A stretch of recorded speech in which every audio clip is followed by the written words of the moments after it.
gamer husband refused to help with our newborn, so I unplugged the Wi-Fi during his tournament, and now his friends are Har-ssing me. My husband, Jake, 30 male, and I, 27F, recently welcomed our first baby, Emma, who is now 3 months old. As most new parents know, it's been a challenging time, filled with sleepless nights and endless diaper changes. I'm on maternity leave, so I'm home with Emma all day, but I still need help from Jake, especially during the night. Jake works from home and is a huge gamer. He spends most of his free time playing online games with his friends. I've tried to be understanding and give him his space, but it's been hard when he refuses to help with Emma at night. I've asked him multiple times to take turns getting up with her, but he always says he's too tired or that he has an important game. Breastfeeding has been particularly difficult. Emma often struggles to latch properly, leading to painful and sometimes cracked nipples. I've had mastitis twice already, which leaves me feeling feverish and in intense pain. Despite seeing me in pain, Jake just laughs it off, finding it amusing. He never offers to help during these moments, even though I'm visibly struggling and desperate for support. One night, after I'd been up with Emma for the third time and Jake was still glued to his computer, I'd had enough. I went into his office and asked him to take over so I could get some sleep. He waved me off, saying he was in the middle of a game and that I should just handle it. He added, "You're on maternity leave and free all day while I have to work, so I need time to relax. You're just sitting around doing nothing all day anyway." I was exhausted and on the verge of tears. I needed his help, but he was completely dismissive. In a moment of frustration and desperation, I walked over to the router and turned off the Wi-Fi. That's when Jake completely lost it. He stormed out of his office, screaming at me. Apparently, he and his friends were in some sort of online tournament, and they were about to win when I unplugged the Wi-Fi. He called me selfish, irresponsible, and accused me of sabotaging his one form of relaxation.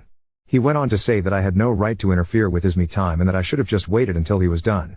I calmly explained that I needed his help and that our baby was more important than his game. He refused to listen and continued to berate me, adding that I haven't even been having sex with him and that we've only had sex 4 times since Emma was born.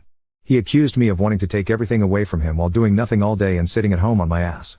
Jake never helps during the day either, even after he finishes work at 5 p.m. I don't expect him to help during work hours, but once he's off, he should be stepping up as a parent. Instead, he goes straight to his games, leaving me to handle everything alone. Since then, he's been sulking around the house, barely speaking to me. To make matters worse, his friends have been sending me nasty messages, calling me a crazy wife and saying I'm unreasonable. One of them even suggested that Jake should leave me because I'm too demanding. I feel like I'm losing my mind here, just trying to get a bit of support. I'm exhausted, and all I wanted was for Jake to step up and be a parent too. Instead, I'm being painted as the villain for wanting help with our newborn. Ida? Edit 1. For those saying why I married him and didn't I know this before, Jake was completely different before Emma was born. He was supportive and understanding. This behavior is new and shocking to me. Edit 2. To all those calling me the asshole, I am sorry. Your words cut deep, and I feel more hurt than I can express. I didn't turn off the Wi-Fi out of spite or because I couldn't handle my responsibilities. It was a desperate act after feeling completely unsupported and alone. I feel like I'm drowning in guilt and sadness. This time with Emma has been incredibly challenging. I'm constantly exhausted and in pain from breastfeeding. All I do is cry because I feel like such a failure. I just can't anymore. Jake works hard, and I appreciate him, but his indifference to my struggles makes me feel so isolated. I spend my days and nights in tears, wondering if I'm failing as a mother and a wife. All I've wanted is for us to share the responsibilities of parenting, especially during those late-night feedings and diaper changes that leave me feeling so drained. I've been struggling with feelings of sadness and guilt, wondering if I'm failing as a mother and a wife. It's not about controlling his downtime, it's about needing his support during this incredibly tough time. I wish you could understand the depth of loneliness and frustration I've been feeling. Your words about me being selfish and immature hit hard because I've been questioning myself constantly. I never wanted to play the victim or make Jake out to be the bad guy. All I wanted was for us to work together as a team, like we promised each other when we decided to start a family. I'm sorry if my actions hurt anyone, including Jake and his friends. I was overwhelmed and at my breaking point. I'm trapped in a cycle of guilt, feeling like everything is my fault. I never wanted to hurt anyone, I just don't know how to cope anymore. I'm not trying to be selfish, I'm just trying to survive. Edit 3. A lot of people are saying I am making breastfeeding a huge deal and millions of moms do it too, but mastitis isn't just a minor inconvenience, it's an excruciating, throbbing pain that feels like shards of glass stabbing into my breasts with every suckle. Sometimes, the pain is so intense that I cry silently while Emma feeds and I have to bury my face in a pillow to muffle my cries because Jake has made it clear that my suffering is a nuisance to him.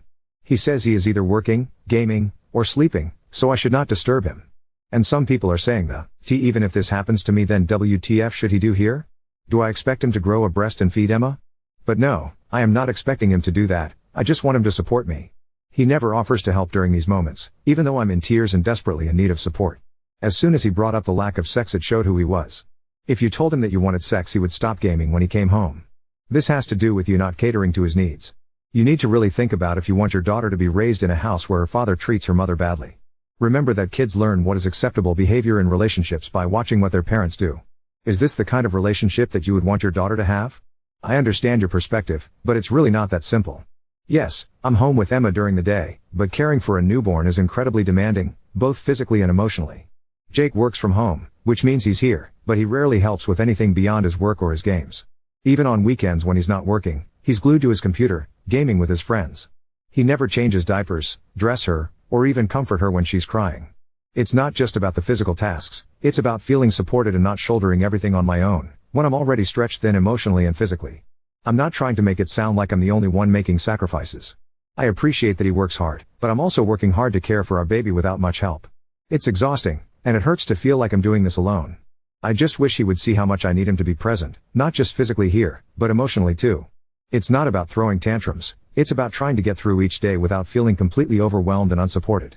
Your words cut deep, and I feel more hurt than I can express. I didn't turn off the Wi-Fi, out of spite or because I couldn't handle my responsibilities. It was a desperate act after feeling completely unsupported and alone. I feel like I'm drowning in guilt and sadness. This time with Emma has been incredibly challenging. I'm constantly exhausted and in pain from breastfeeding. All I do is cry because I feel like such a failure. Jake works hard, and I appreciate him, but his indifference to my struggles makes me feel so isolated. I spend my days and nights in tears, wondering if I'm failing as a mother and a wife. All I've wanted is for us to share the responsibilities of parenting, especially during those late-night feedings and diaper changes that leave me feeling so drained. I've been struggling with feelings of sadness and guilt, wondering if I'm failing as a mother and a wife. It's not about controlling his downtime, it's about needing his support during this incredibly tough time. I wish you could understand the depth of loneliness and frustration I've been feeling. Your words about me being selfish and immature hit hard because I've been questioning myself constantly. I never wanted to play the victim or make Jake out to be the bad guy. All I wanted was for us to work together as a team, like we promised each other when we decided to start a family. I'm sorry if my actions hurt anyone, including Jake and his friends. I was overwhelmed and at my breaking point. I'm trapped in a cycle of guilt, feeling like everything is my fault. I never wanted to hurt anyone, I just don't know how to cope anymore. I'm not trying to be selfish, I'm just trying to survive. I wish everyone could be like you. It's incredibly tough when the person you thought would be there for you and your child isn't stepping up. I feel so lost and alone in this struggle. All I want is for us to prioritize our baby and work together, but it's been a constant battle. Thank you for understanding that the baby comes first. It means a lot to hear someone else recognize that. Update 1. But oh my God, your responses have been the best thing that's happened to me lately. Your words have had a profound impact on me. From the bottom of my heart, thank you so much to all the mamas, dads, and everyone who offered their wonderful advice and educated me on postpartum depression, PPD. After reading everything, I immediately booked an appointment for the next day, and it turns out I do have PPD. I'll be starting therapy soon, and my doctor has also suggested joining a support group. I'm still considering it. I never thought I'd be saying this to random strangers, but I love you all so much. You've turned my life around. Thank you so much to everyone who informed me about tongue ties. I went to see a doctor for this as well, and it turns out my baby has a minor, unnoticeable tongue tie that was causing all the latching issues. I've scheduled an appointment later this week to get it corrected. Without your advice, I would have never known, and it would have continued to be a struggle. Yesterday, I was feeling so depressed, crying all day. But today, everything feels so much better. Each one of your comments made a difference. I've read almost all of your advice. Though I couldn't reply to every comment, I spent a lot of time reading and each one touched my heart deeply. Again, thank you so much, everyone. You are incredible. To everyone who'd me with their advice and resources like books, other subreddits, and websites, I am eternally grateful. I promise I'll reply whenever I get a chance. I saved a lot of comments because the advice was so invaluable. I'm amazed that so many people took the time to give me and my baby detailed, thoughtful replies. I'll try to respond to you guys whenever I can. I hope you all understand. About the sex thing, thank you to everyone who made me aware that this isn't normal. I had been feeling guilty this whole time, thinking it's already been 6 weeks and wondering why I don't want to have sex. Jake was gaslighting me into believing that my sex drive should be normal after 6 weeks and guilting me for not wanting to have sex. Each of the 4 times we did, I felt very uncomfortable, but I thought maybe it was just me. Now that everyone has shared how long their partners waited and husbands have told me how long they waited for their wives to be comfortable, it made me realize how much I've been pressured unfairly. Also, there were a few gamer people who trolled me heavily for what I did, but most of the gamer parents, especially gamer dads, came forward and shared how wonderful they are as parents and how gaming comes after their child. The first hour after I posted this, I was harassed badly, especially by this one person, His account has been deleted by the moderators now. But after that horrific hour, most people were so supportive and nice. I was thinking of deleting my post after all the backlash from some gamers and a lot of men agreeing with Jake, saying that just because I am on maternity leave, I do nothing all day and shouldn't expect Jake to help because he is working and I am being unreasonable for wanting him to help out more. But thank God I didn't delete it, it would have been the worst mistake. Trust me, you guys, it's not just about the advice but the emotional support you gave me in a day, sitting miles away from me. My husband couldn't even give that in 3 months, being under the same roof as me. This made me feel so much better, realizing how much I needed this support. Again, thank you so much, everyone. I still cry a lot and feel an overwhelming sense of guilt, like a heavy weight pressing down on my heart. There are moments when I feel like I'm failing as a mother and a wife, and the pain of those thoughts is unbearable. But, thanks to all of you, I feel so much better than before. Your words have been like a lifeline, pulling me out of the darkest depths of despair. Every comment, every message, has been a reminder that I'm not alone in this struggle. I can't describe the relief of knowing that there are people who understand and care. It's like a warm embrace that I desperately needed, and for that, I am very grateful. You've given me the strength to keep going, to fight for myself and my baby, and for that, I will never be able to thank you enough. Answering some questions asked a lot, that's why even though a lot of people are asking me to leave him with Emma for 8 hours, I don't know in what condition I'll find my baby when I come back. I was only gone for an hour and a half, and I came home to her crying and soiled while my husband had his headphones on. He claimed he didn't hear the crying. God knows how long my baby had been crying. I felt awful that night and cried myself to sleep, thinking did she start crying as soon as I left and cry for the whole hour and a half? Also, I have no idea what I will do after I resume my job, and I barely have 10 weeks to figure everything out. I haven't thought what to do about Jake as of now, but I'll let you know. A lot of people have suggested that I go to my parents' house or call my mill, but it would create a huge scene if I did. My parents, especially my dad, are very protective of me since I'm an only child. If he knew how Jake has been treating me and our daughter, he would take me home immediately and get me divorced, and Jake would be in serious trouble. He doesn't like Jake already. And if my cousin brothers found out, I can't even explain what would happen to him. I'm the only sister in the family, so they are extremely protective of me as well. It's not that I don't want to be with my family or get their help, but I would have to explain the reason, and I don't want to do this to Jake just yet. Many people have mentioned that Jake might have PPD too because it's unusual for him to change all of a sudden like this. I still want to hold on to hope after reading all those comments about how therapy changed their husbands, and even so, me dads coming forward telling me how they used to be like Jake and now they have changed. However, 2 to 3 dads also DM'd me, saying they are like Jake and told me to run as far as I can. One of them said he ended up beating his 6-month-old baby when he was crying, and another said he shook his baby. Oh my God, this terrified me. Jake is behaving awfully, but I think he would never do something like that. But after reading all this, I don't think I can leave Emma alone with him. I'll try to keep you all updated on how things progress. Sending love and gratitude to each and every one of you. Even if Jake decides to get therapy and changes, my dad will never let me try again with him.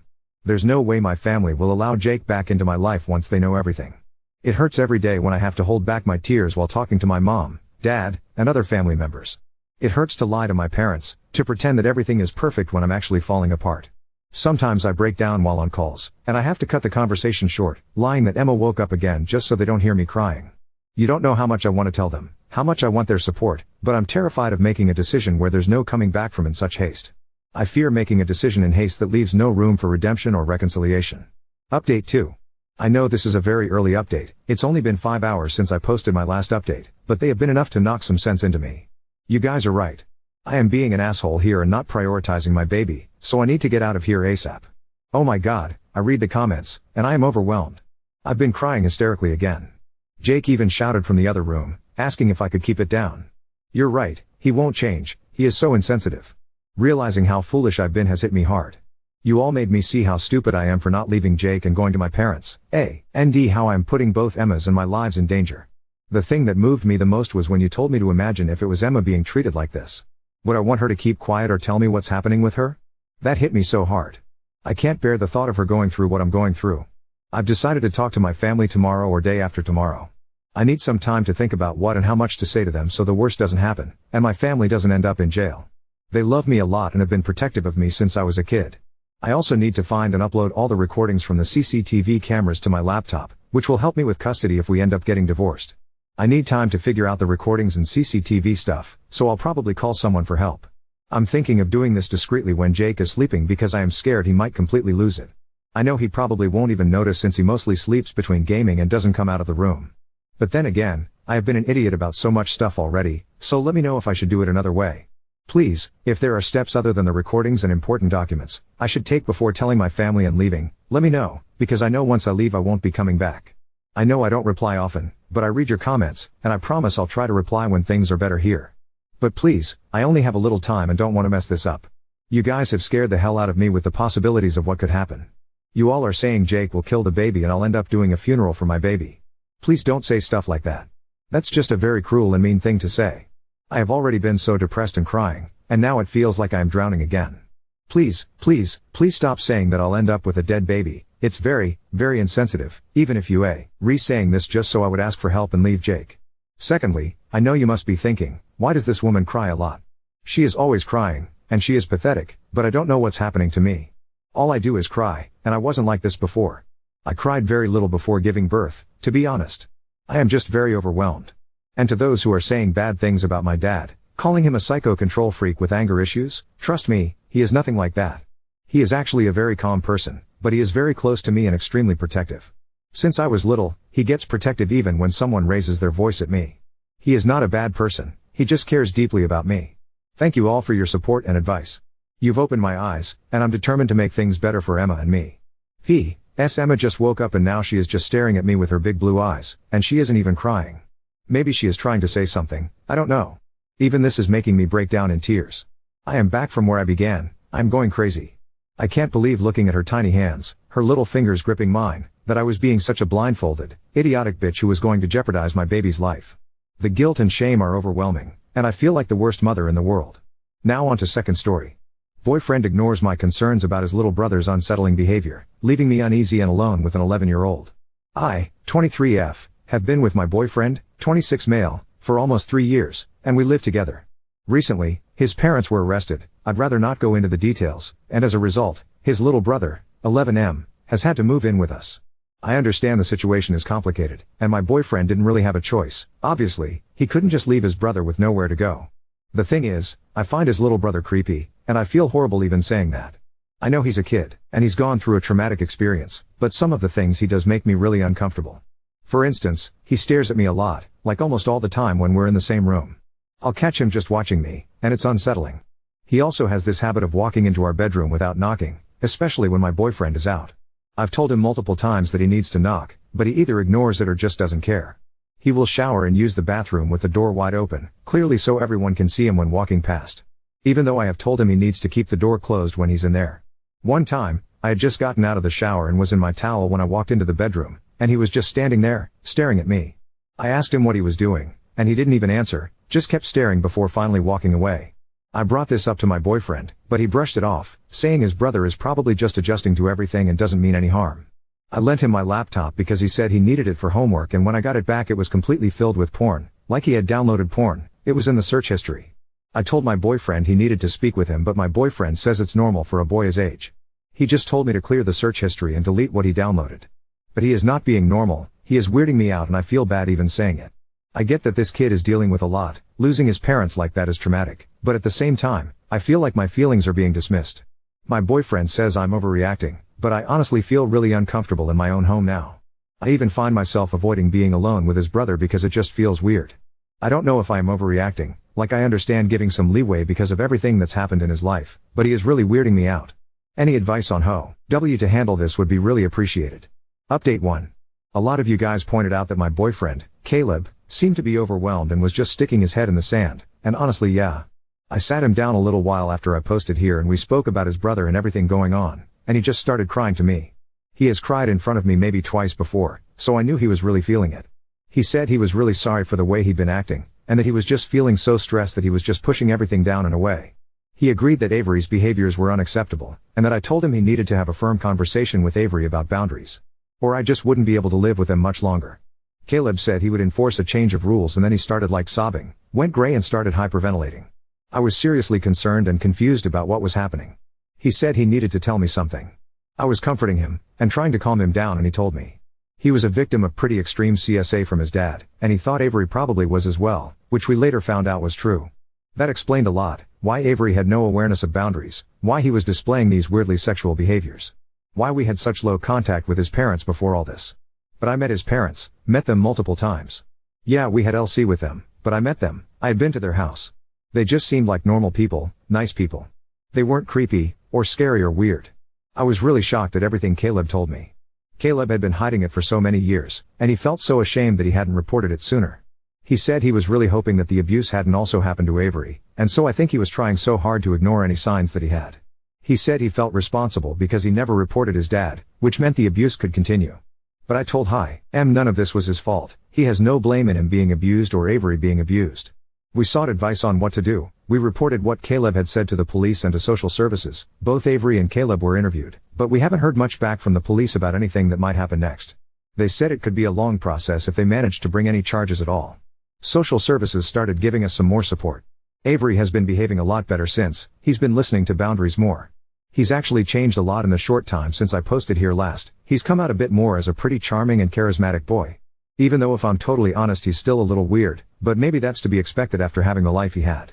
I got him into Scouts and he's made a pack of really close friends, who have even come over a few times. He's been getting on well with school, although they said he's only on KS1 level work, but I'm sure he'll catch up in time. And even if not, it's not the end of the world.